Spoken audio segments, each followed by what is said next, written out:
what church planters typically work so hard for the first 24 to 36 months, we're really providing by way of service, facility, childcare, music, strategy, an elder board, working with an elder board down there, developmental capacities that we have on this campus, resources. So it's a turnkey opportunity.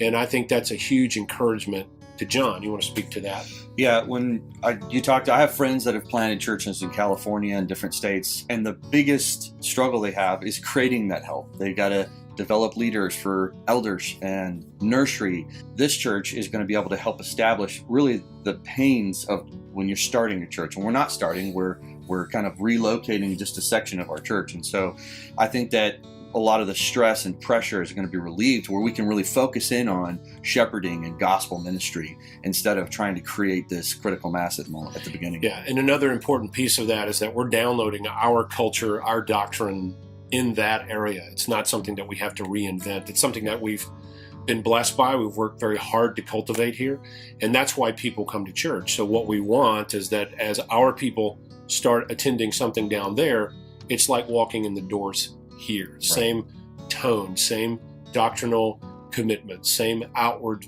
focus with respect to the gospel. So it's going to create enormous continuity and ultimately a network.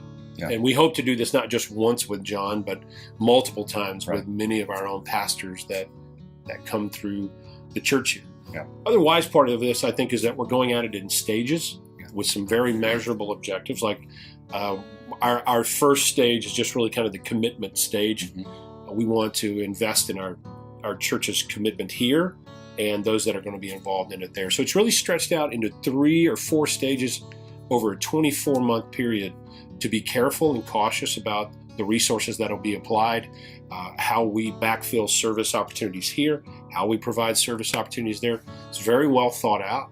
It's been kind of combed over by some really wise men in our church, some business people, some of our own elders. So we're very, very excited about that. I guess maybe a question is, do you feel like you're in safe hands with? Yeah. I think what's encouraging to me is that I don't have to go down there and hope I find leadership and elders. We have seasoned elders who have experience here, have been shepherding here. We'll just continue to do that there. So we immediately have an elder board of 4 men down there that are ready to do this.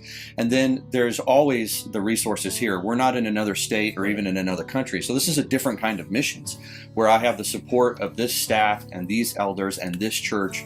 So we aren't going to be abandoned and say, well, I hope this works out.